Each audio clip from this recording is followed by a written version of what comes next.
다 읽은 거죠? 네. 평신도 신학 강좌 67번째 시간, 오늘 골로새서 말씀 함께 살피겠습니다. 오늘이 골로새서를 공부하는 마지막 날이다 하는 마음으로 공부에 참여하시면 좋겠습니다. 아이고, 언젠가 죽기 전에 또 하겠지 생각하시면 그때까지는 또 그냥 아무 또 남는 게 없기 때문에 오늘이 마지막 골로새서 공부하는 시간이다라는 마음으로, 저도 오늘 마지막으로 가르친다는 마음으로 우리 함께 은혜를 나누면 좋겠습니다. 바울 서신이 13권인데요. 히브리서를 빼고 히브리서 앞에까지 바울 서신이 13권이에요. 13권의 내용이 색깔로 치자면 빨간색, 노란색, 주황색, 갈색 이렇게 다 찬란하게, 오색 찬란하게 다 구분이 돼야 됩니다. 그래야 내가 영적으로 힘들 때 어느 성경을 찾아봐야 되지? 착 그냥 전 보듯이 착 펼치면 시편이 나올 가능성이 높습니다. 가운데가 시편이니까. 그런데 그냥 그렇게 전 보듯이 착 펼치는 성경 말고, 내 마음이 지금 믿음에 대한, 믿음으로 구원받는 것에 대한 내가 의심이 생긴다. 그러면 로마서나 갈라디아서를 잘 살펴야 되고요. 또 내가 교회 공동체의 일원인데 다른 성도들과 갈등이 있다거나 어려움이 있다거나 그러면 에베소서나 이런 성경을 쫙 펼칠 수 있도록 지혜도, 식견도, 성경을 보는 통찰도 열려야 되고요. 오늘 골로새서는 그럼 언제 볼 것이냐 하는 것을 오늘 잘 머릿속에 기억해 보시면 신앙생활에 큰 도움이 되리라 여겨집니다. 골로새 교회는 바울이 세운 교회가 아닙니다. 13권의 바울 서신 중에 디도서 같은 거 빼고 지역에 보낸 서신 중에 바울이 직접 세우지 않은 교회가 로마 교회, 골로새 교회, 이렇게 두 교회가 있어요. 근데 왜 이게 중요한가? 골로새서의 핵심이 이것 때문에 비롯되기 때문입니다. 직접 복음을 전했으면 아마 골로새서의 내용이 바뀌었을지도 몰라요. 잘 기억하셔야 됩니다. 골로새 교회는 바울이 직접 땅을 밟고 세운 교회가 아니다. 자, 로마 교회랑 골로새 교회가 직접 세우지 않은 교회라고 그랬죠. 로마 교회는 로마서 배울 때 우리가 공부를 했는데 성령 강림, 오순절 성령 강림에 성령이 임하셨을 때 로마에 있었던 사람들이 이 성지순례 또 이 오순절 명절을 지내기 위해서 예루살렘에 왔다가 성령 강림의 역사를 경험했어요. 그리고 베드로가 설교했을 때 3,000명이나 되는 사람들이 예수를 믿기도 했죠. 그 중에 로마에서 온 사람들이 있었을 것이다. 학자들은 그렇게 추정합니다. 그랬다라는 기록이 없어요. 그러므로 학자들도 여러 상황으로 추정할 뿐이죠. 그런데 아마 그때 예수 복음을 들은 사람들이 자기 살던 삶의 터전 로마로 돌아가서 교회를 세웠을 것이다. 그게 로마 교회의 기원일 것이다. 이런 주장이 가장 설득력이 있습니다. 자, 그렇다면 골로새 교회는 어떻게 세워졌는가라고 하면 바울이 에베소의 복음을 전했을 때에 에베소에서 바울에게 복음을 배운 에바브라라고 하는 사람이 골로새로 가서 거기서 복음을 전하고 교회를 세웠을 가능성이 크다. 학자들은 그렇게 봅니다. 골로새 교회를 누가 세웠다라고 하는 말은 없는데 이런 구절이 있어요. 1장 7절 한번 읽어보겠습니다. 시작. 이와 같이 너희가 배웠나니 그는 너희를 위한 그리스도의 신실한 일꾼이요. 자, 에바브로가 교회를 세웠다는 이야기가 있어요, 없어요? 없어요. 배웠나니. 그러니까 이것도 추정의 영역이긴 한데 에바브라에게 배웠다고 하니까 에바브라를 통해서 골로새 교회가 세워졌을 가능성이 크다 이렇게 보는 거죠. 그러니까 로마 교회와 골로새 교회의 특징은 바울이 직접 가서 빌립보 교회처럼 우리 루디아 권사님 막 이렇게 루디아가 권사라는 말이 아니고 제가 루디아를 권사라고 부르는 이유는 그런 정도의 연령, 그런 정도의 집안을 통솔할 수 있는 지배력, 영향력 이런 것들이 있었던 분이 이 유럽 대륙 전체의 첫 번째 성도가 되었기 때문에 제가 장난조로 루디아 권사님 이렇게 부르는 겁니다.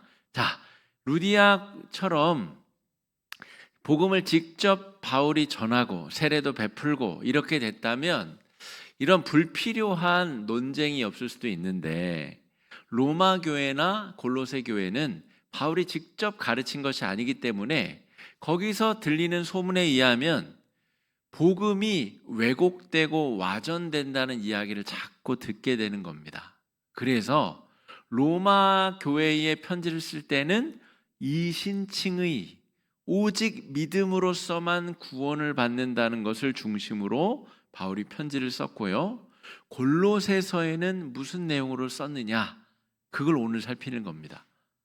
바울이 직접 세우지 않았는데 그곳에 성도들이 있고 교회들이 있다는 소식이 들었는데 거기서 벌어지고 있는 얘기를 듣다 보니까 이건 내가 가서 복음을 전했으면은 한 번에 정리가 될 문제인데 이게 또 문제가 복잡해졌구만. 그래서 지금 쓴 편지가 골로새서다라고 하는 겁니다.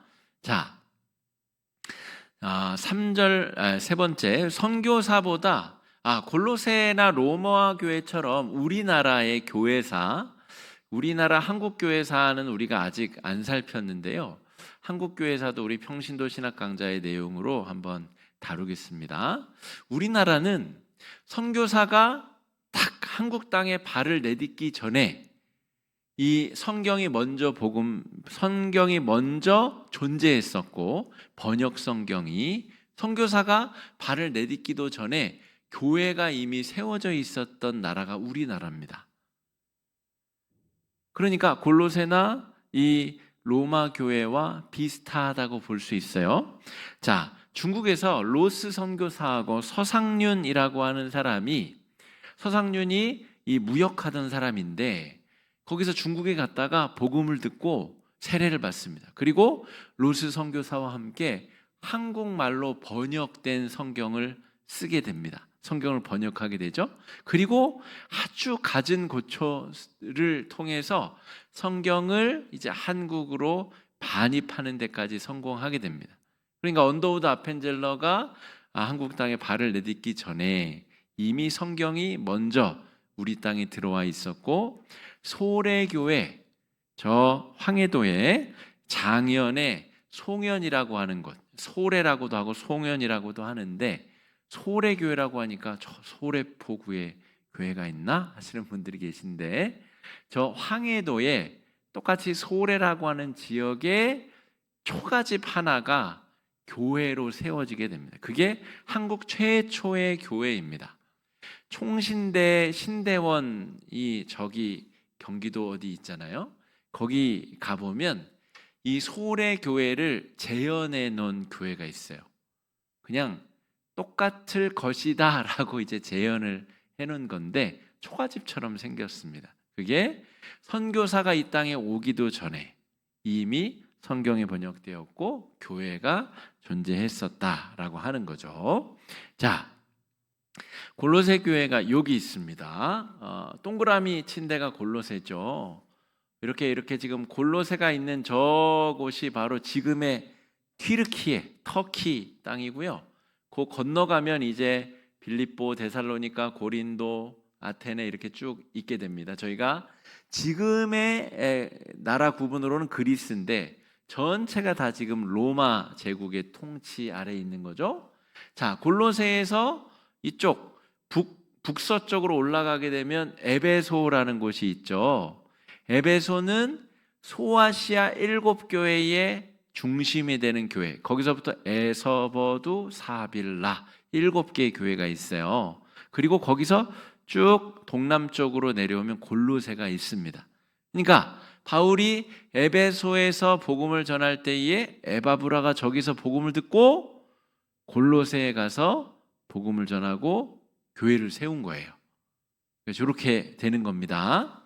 자, 그래서 이 에서보두 사빌라 이 소아시아 7교회, 그러니까 터키의 지금 중서부 지방에 있는 이곳이 사도 요한이 요한 1, 2, 3서 요한계시록을 주로 보내는 그런 배경이 되는 교회들이 저긴데요. 요한의 관심도 골로새서의 관심과 비슷합니다.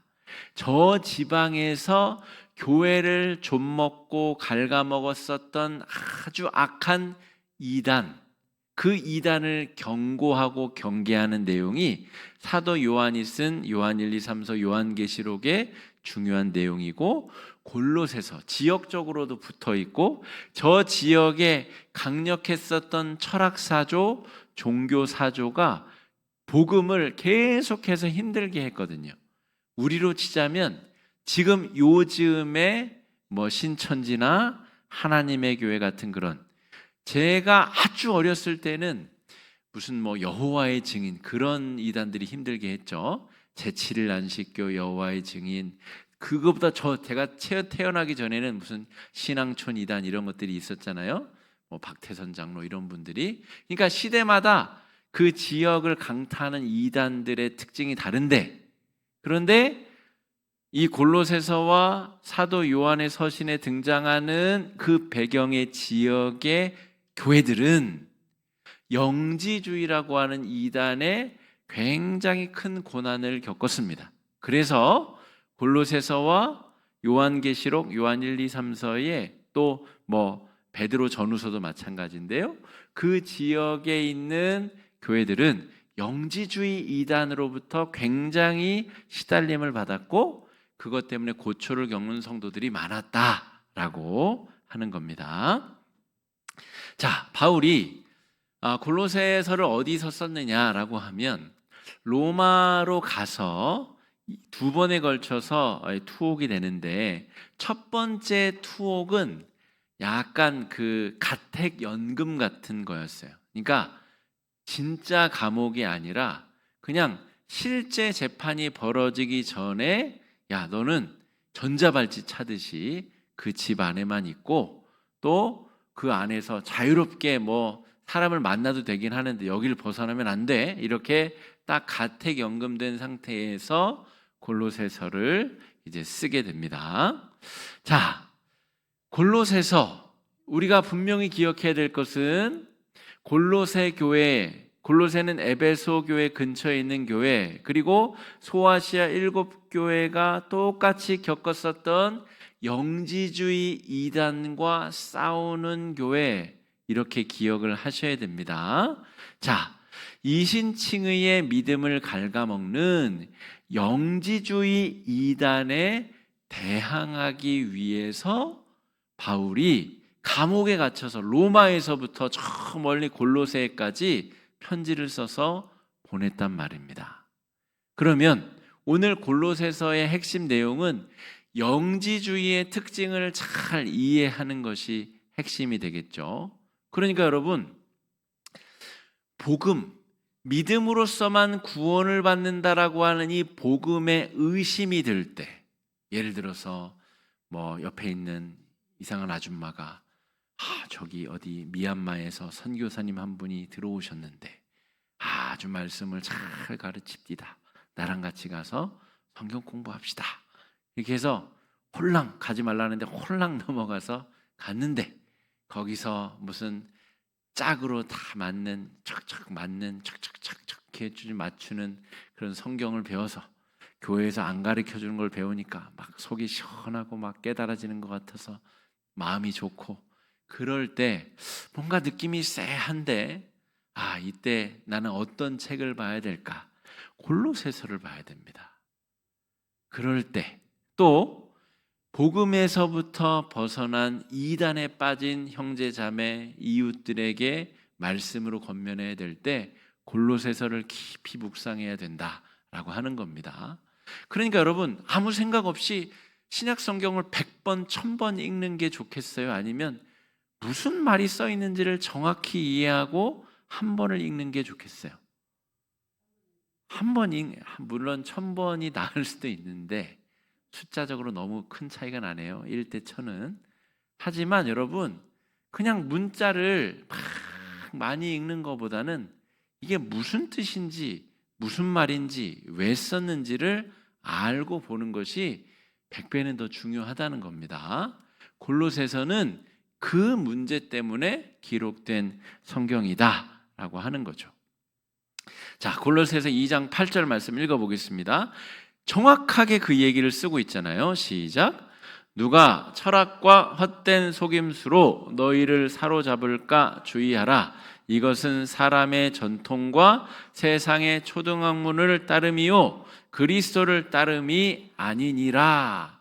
바울이 지금 이 문제 때문에 쓰고 있기 때문에 골로새 성도 여러분, 이 집사 박권사 잘 지내지 뭐 이런 사실은 가본 교회가 아니기 때문에 그런 인사말을 길게 쓸 것도 없지만 어쨌든 중요한 핵심은 너희가 세상 철학과 헛된 속임수로 너희를 꼬시려고 하거든 그것을 주의하고 사람의 전통과 또 세상의 초등학문을 따르지 말고 그리스도를 바르게 따라야 된다라고 하는 겁니다.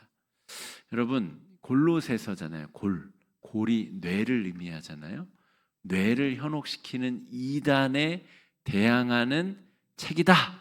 이렇게 외우세요. 잘 안 외워지면 골로새서니까 약자가 골자잖아요. 골이 뇌잖아요.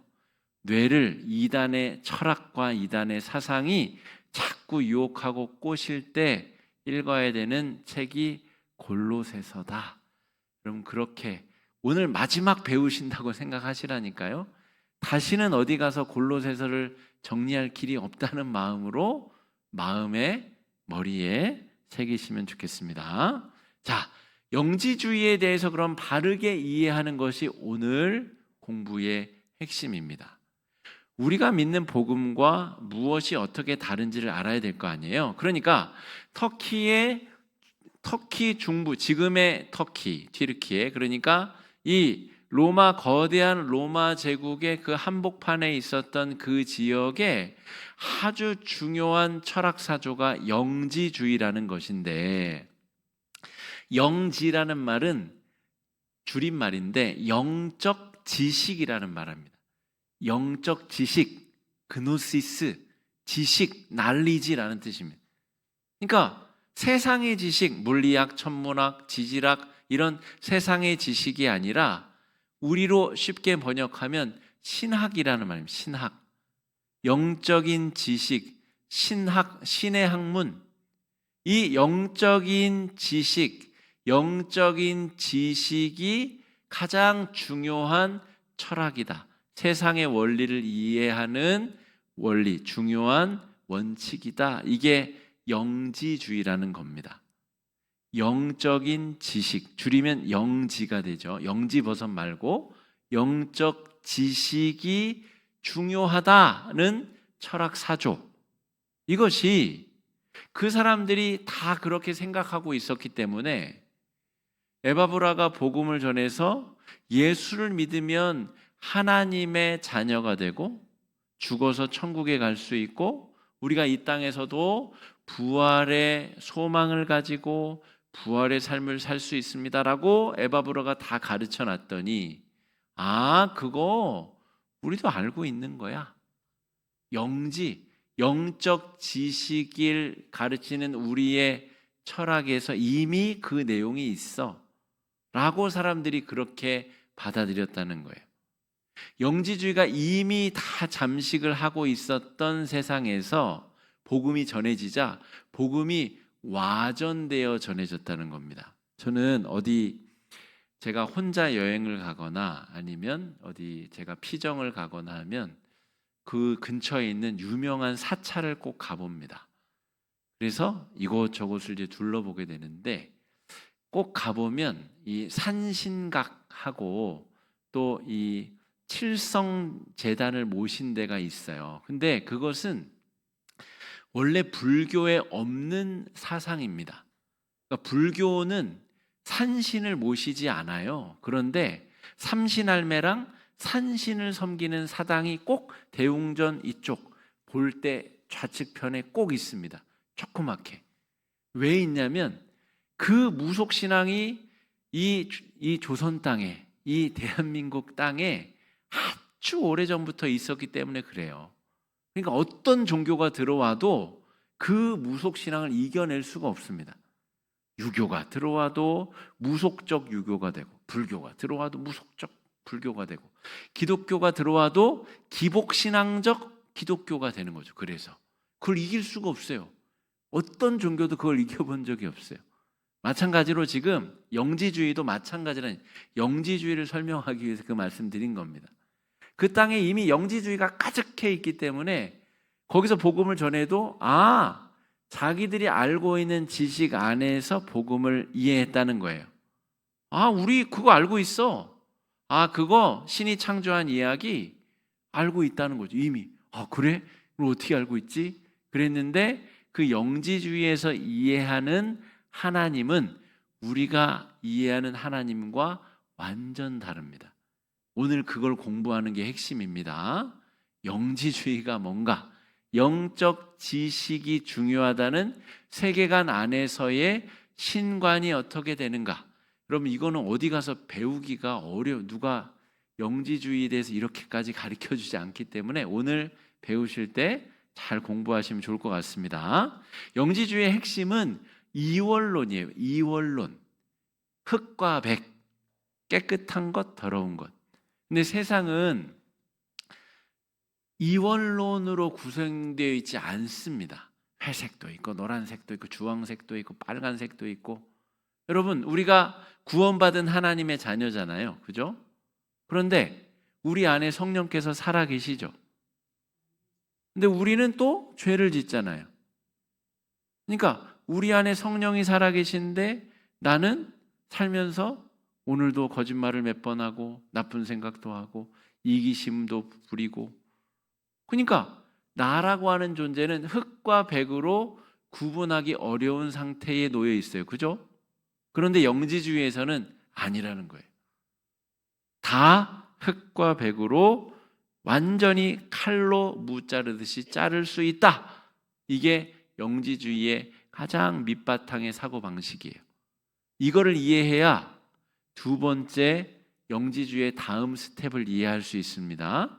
영지주의의 기본은 흙과 백, 완전히 고대비, 대비가 되는 완전히 둘의 세상만 존재한다라고 믿는다는 거예요. 그러니까 인간을 영지주의에서는 구분을 해요. 영과 육체. 영은 백색, 육체는 흑색. 근데 사람이라는 거는 히브리인들의 히브리 인간과는 영혼 육이 구분되지 않습니다. 그러니까 영지주의는 이 이스라엘 민족의 히브리 신앙과도 다른 거예요. 자, 그리스 철학에서는 영과 혼과 육체를 구분하죠. 그죠?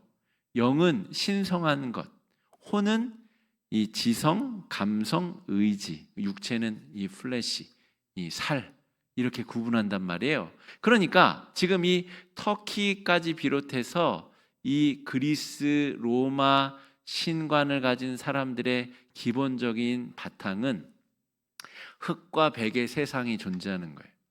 영은 이 플라톤주의도 있잖아요. 플라톤주의도 저 하늘에 원형인 이데아가 있고 이 땅은 이데아를 본딴 모형이다 이렇게 생각하잖아요.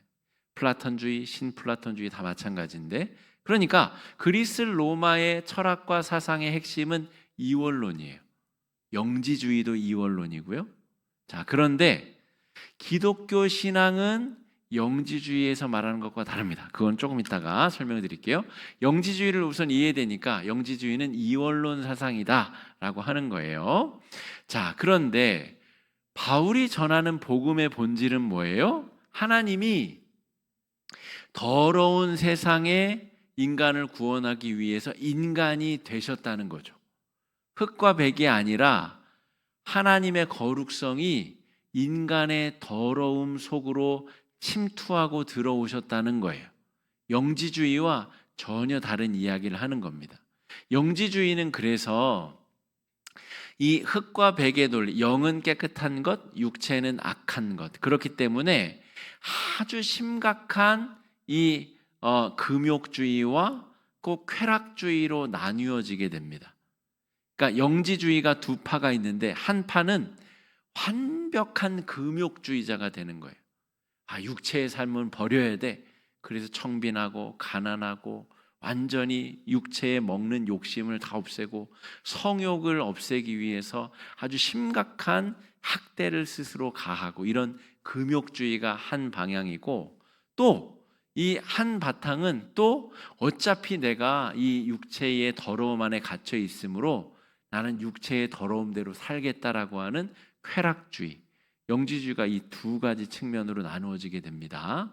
그런데 바울이 전하고 있는 복음의 핵심은 뭐냐면 하나님의 거룩함이 인간으로 오셨다는 겁니다. 그러니까 흙과 백의 경계를 하나님이 허무셨다는 게 복음의 핵심이죠. 이 복음을 듣고 세례를 받고 교회를 다니는 사람들이 또 이 세상의 원리인 영지주의를 바탕으로 심각한 금욕주의와 심각한 이 쾌락주의에 빠져 있었다는 거예요, 골로새 교인들이. 그래서 바울이 이 편지를 지금 쓰고 있는 겁니다.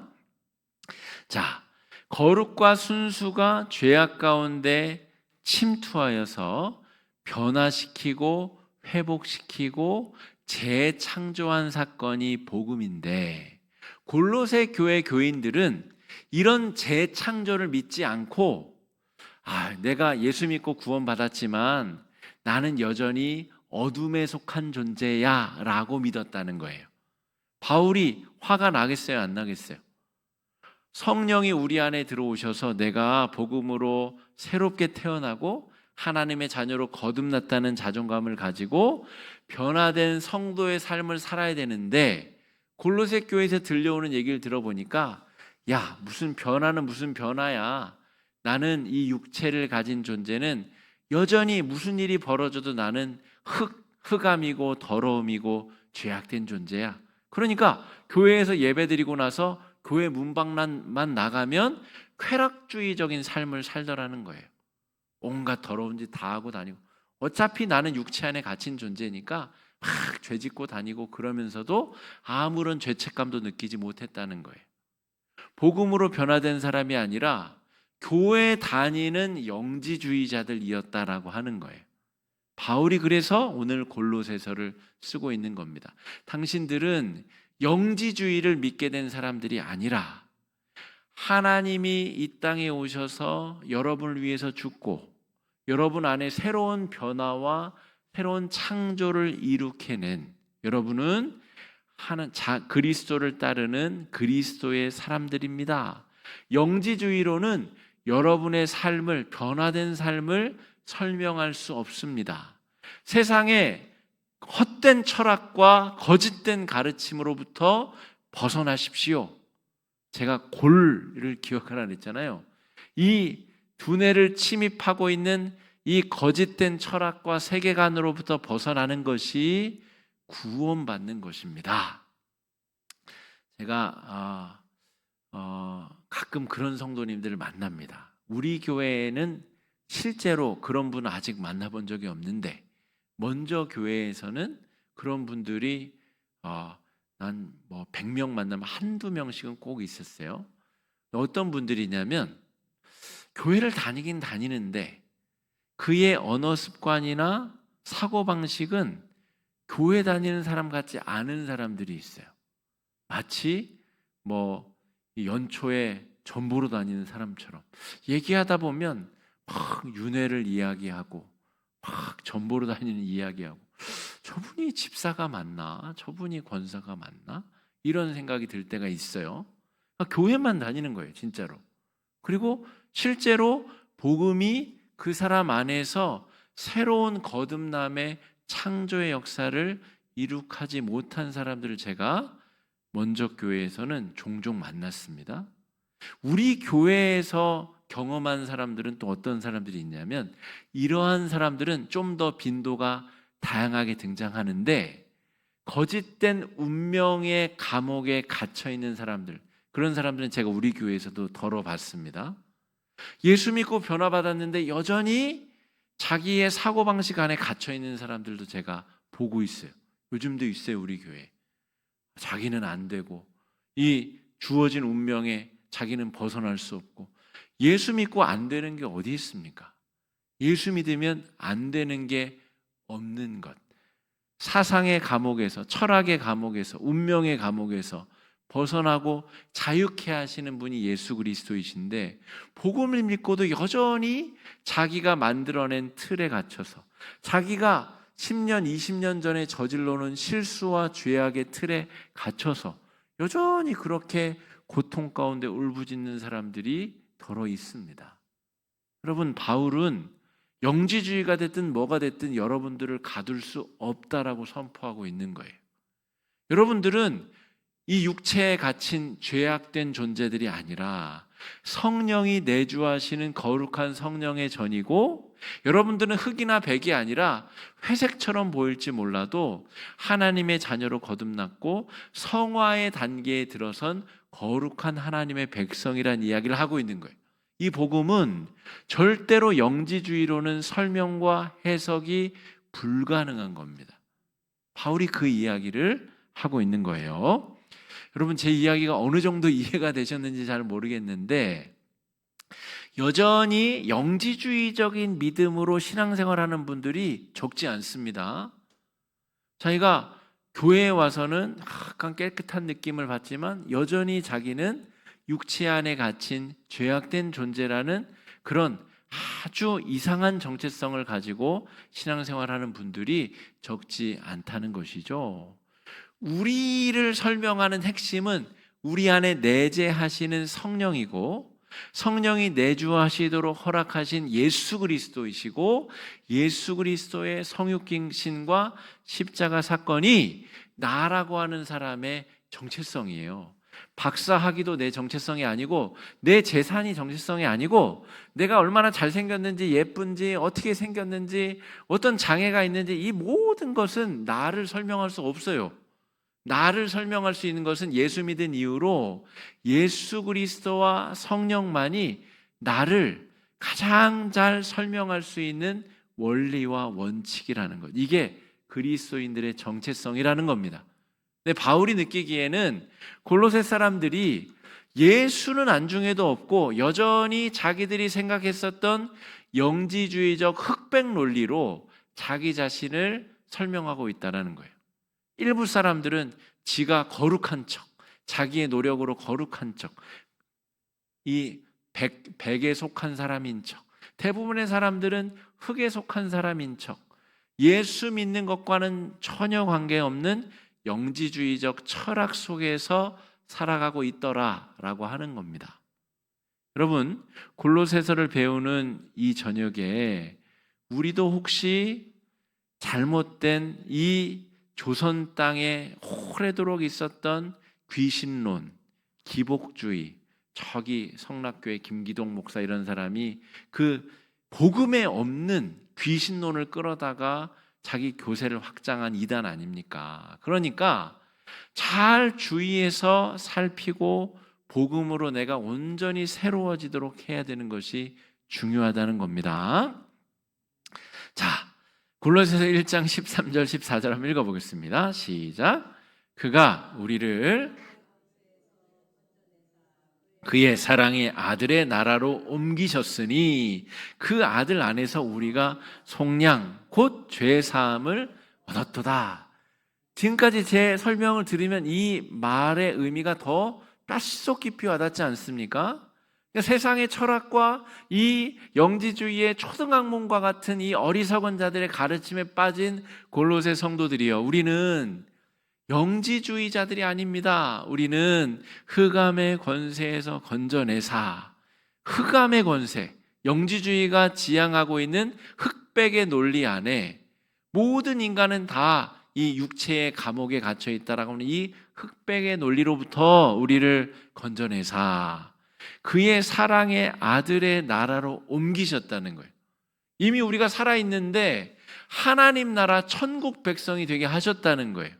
그럼 우리는 흑백 어느 한쪽에 속해야 되는 존재가 아니라 육체 안에 있지만 천국을 살아가고, 여전히 내가 육체 안에 하나님의 영이 내재하셔서 하나님의 백성으로 살게 하시는 하나님의 거룩한 능력의 자녀로 거듭난 사람이 그리스도인의 정의다라고 하는 겁니다.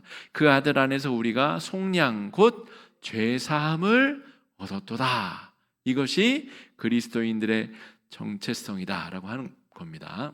자, 영지주의가 흑백의 이원론이다라는 그 밑바탕을 잘 이해하면 그 다음을 이해할 수 있는데, 아까 영지가 영적 지식의 줄임말이라 그랬잖아요. 자, 영적 지식이 하나님보다 더 위에 있다라는 것이 영지주의의 핵심입니다. 그러니까 그노시스라고 하는 이 철학이, 이 지식이, 지혜가 제일 위에 있고 그 밑에 신이 있다는 거예요. 그리고 신 밑에 또 부하신이 있고 부하신이 있고 부하신이 있고 피라미드 구조 있고 그 맨 끄트머리 신 중에 하나가 너희가 말하는 세상을 창조한 야훼라는 거예요. 이게 영지주의입니다. 근데 여러분, 성경의 잠언서를 보면 하나님이 지혜를 부르시죠. 그죠? 지혜 자체가 하나님의 창조물인데 지금 영지주의에서는 그 지혜가 제일 끄트머리에 있어요. 그리스 철학, 플라톤주의에서 말하는 이 이데아, 이거는 어떻게 설명 불가능한 원리, 원칙, 진리라는 것이 제일 위에 있고 그 밑에 뭐 제우스도 있고 머시기도 있고 쭉 신들이 있다는 거예요. 그리고 이 세상을 창조한 야훼라고 하는 신은 신들 중에 끄트머리 중에 제일 끄트머리가 창조한 신이 그것이 세상이라는 거예요. 왜 그럴까요? 세상은 더러운 것이기 때문에 세상을 창조한 신도 제일 꼬랍이라는 거예요. 이게 영지주의의 핵심입니다. 그러니까 저 이스라엘 백성들이 믿는 유일신 야훼 신을 그렇게 이해해 버렸다는 거예요. 아, 야훼가 세상을 만들었다고? 그러면은 저 끄트머리 신 중에 하나가 야훼겠네. 그 야훼가 이 세상을, 여호와가 이 세상을 구원하기 위해서 그 아들을 보냈다고? 야, 그거 참 별 볼 일 없는 신이 별 볼 일 없는 일을 했네 라고 이해를 했다는 말입니다. 근데 바울이 전한 복음은 뭐예요? 세상을 창조하신 유일한 하나님이, 삼위일체 하나님이 인간이 되셔서 우리를 위해서 자기 목숨을 내어주신 그 귀한 복음, 신앙으로 우리가 하나님의 자녀가 되었다는 건데, 이 복음을 영지주의 안에 우겨넣게 되면 어떤 일이 벌어져요? 완전히 복음이 엉망진창이 돼버리는 겁니다. 복음의 가치가 저 땅바닥 하수구에 처박혀 버리게 되는 거예요. 그러니까 바울이 지금 화가 나요, 안 나요? 감옥에 갇혀가지고 지금 골로새 교인들에게 빨리 영지주의의 잘못된 가르침으로부터 벗어나야 된다라고 이야기를 하고 있는 겁니다. 이런 지식이 없이 그냥 골로새서를 읽으면 그 느낌과 그 은혜가 100분의 1도 와닿지가 않아요. 무슨 말을 하는지를 이해를 못하니까. 그런 애끓는 심정으로 골로새 교회를 뒤덮고 있는 잘못된 철학 사상에 대한 이야기를 지금 바울이 하고 있다라고 하는 겁니다. 자, 영적 지식이 만들어낸 수많은 신들, 그러니까 그 이데아와 같은 가장 탁월한 지식이 어떤 신들을 만들어냈는데 이 세상, 이 세상을 창조한 신은 아주 더러운 것을 창조해냈기 때문에 신들 중에서도 제일 꼬랍이라는 거예요. 영지주의의 신관이 그렇습니다. 그러니까 아주 이 제일 꼬라비 신이, 가장 밑바닥 하찮은 신이 세상을 창조했다라는 것이 영지주의의 세계관 신학인데, 그 신이 자신의 잘못을 만회하기 위해서 이 어리석은 신이 어리석은 지혜로, 부족함으로 세상을 창조했는데 잘못 만든 거예요. 그래가지고 막 사람들이 죄도 짓고 어쩌고, 이거 어떻게 해결하지? 어리석은 신이니까 좌충우돌 하다가 자기 아들을 보내고 이렇게 이해를 했다는 거예요. 그러므로 복음의 정통성을 완전히 오해한 영지주의로부터 완전히 벗어나야 된다는 이야기를 하고 있는 겁니다. 골로새서가 굉장히 심오한 이야기를 하고 있는 거죠. 베드로 전후서, 요한 1, 2, 3서, 요한계시록 다 영지주의와 대항하는 내용들로 기록되어져 있습니다. 그러므로 여러분, 영지주의의 본론을 이해하는 것은 굉장히 중요하다라고 말할 수 있겠습니다. 그래서 골로새서에서 강조하고 있는 것은 무엇이냐면, 유일한 창조주, 머리 대신 그리스도, 온전하고 유일하신 창조주 하나님을 이야기하는 거예요. 그래서 머리 대신 그리스도, 교회의 머리 대신 그리스도를 강조해서 바울이 적고 있는 겁니다. 영지주의에서 말하는 예수님은 잘못된 거야. 예수님이 중심이고 핵심이고, 그분이 창조 때에 천지를 창조하셨고, 우주 만물은 그 하나님이 없이는 불가능한 존재야. 그리고 세상은 악한 것이 아니라 세상은 하나님의 사랑으로 지어졌고 하나님의 형상으로 지어진 거야. 그리고 하나님은 그 세상을 구원하시기 위해서 이 땅에 오신 거야. 그런 이야기를 하고 있는 거죠. 자, 그래서 영지주의 이단의 공격을 파괴하기 위해서 교회의 머리 대신 그리스도를 강조하는 책이 골로새서다라고 하는 겁니다.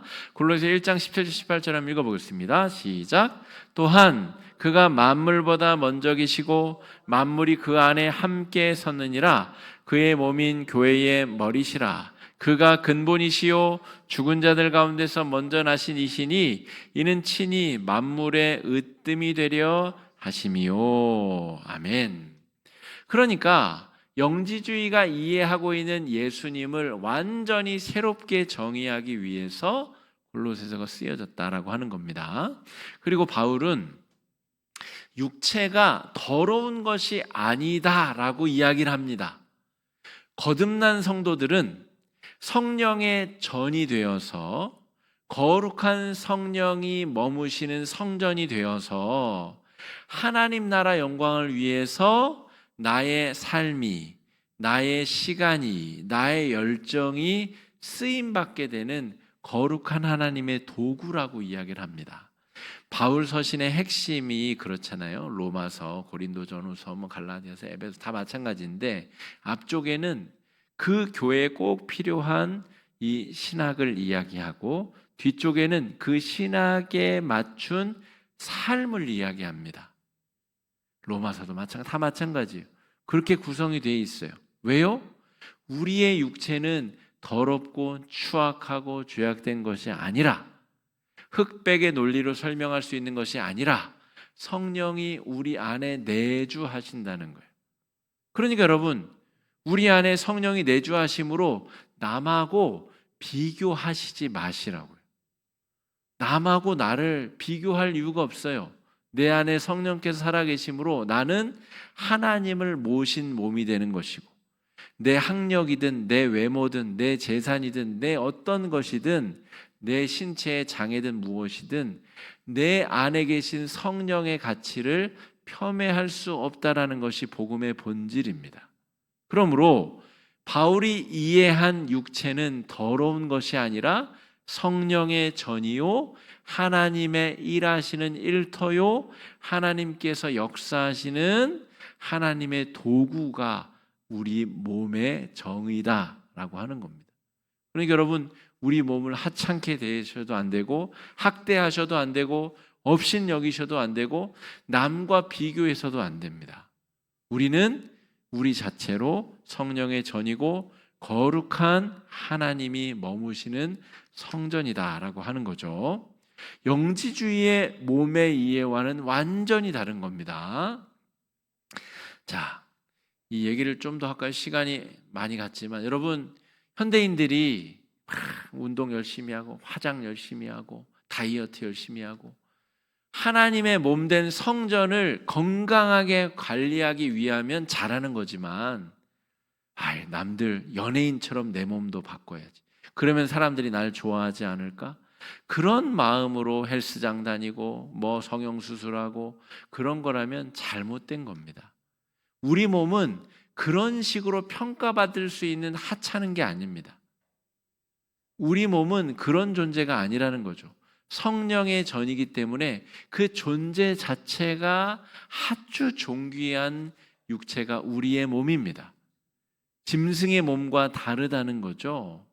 예쁘다고 해서 그 가치가 달라지고, 이 몸에 무슨 근육이 더 많이 생기면 더 훌륭해지고, 그런 종류의 성격이 아니라는 것을 잘 기억하셔야 됩니다. 그러므로 육체의 건강도 중요하고 육체의 아름다움도 중요하지만 이 육체로 뭘 할 것이냐가 중요한 것이죠. 이 육체로 어떤 시간을 보낼 것이냐, 이 육체가 무슨 일을 할 것이냐, 이 육체로 어떤 쓰임을 받을 것이냐가 중요하지, 이 육체가 남 보기에 얼마나 예쁘냐, 인스타에 올리면 얼마나 많은 사람이 좋아요를 받을 것이냐, 내가 무슨 음식을 먹어서 사람들이 얼마나 좋아할 것이냐, 여러분 그게 무슨 소용입니까? 이 복음의 빛 안에서 그런 것들은 아무 가치가 없어요. 아무 의미가 없는 짓을 우리가 하고 있는 것은 아닌가 잘 생각해 봐야 됩니다. 자, 바울은 육체가 더러운 것이 아니라 성령의 전이요 하나님이 일하시는 일터라고 주장하고 있고, 그런 견지 안에서 우리가 우리 자신을 바라보고 이해하는 것이 중요하다는 것입니다. 골로새서 1장 24절 읽어보겠습니다. 시작. 나는 이제 너희를 위하여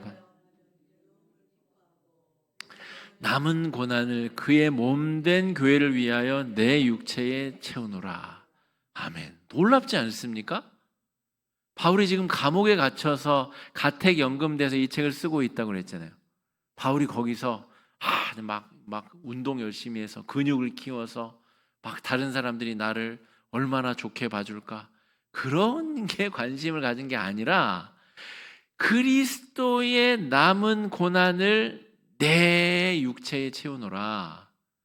예수님께서 미완성으로 남기고 가신 그리스도의 업무를, 증인으로서의 일을 내가 감당하는 것이 거룩한 교회의 직무이고 내가 몸으로 할 일이다라고 하는 거예요.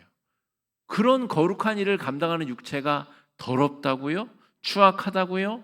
영지주의에서 말하는 아주 더럽고 쾌락을 추구하는 악의 도구라고요? 절대로 바울은 동의할 수 없다라는 것이죠.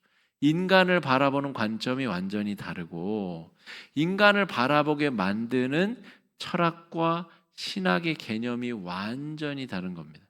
우리가 살아가는 현대에 사람들이 외모 지상주의, 물질 만능주의, 다 성경시대의 이방 종교가 추구하던 것들입니다.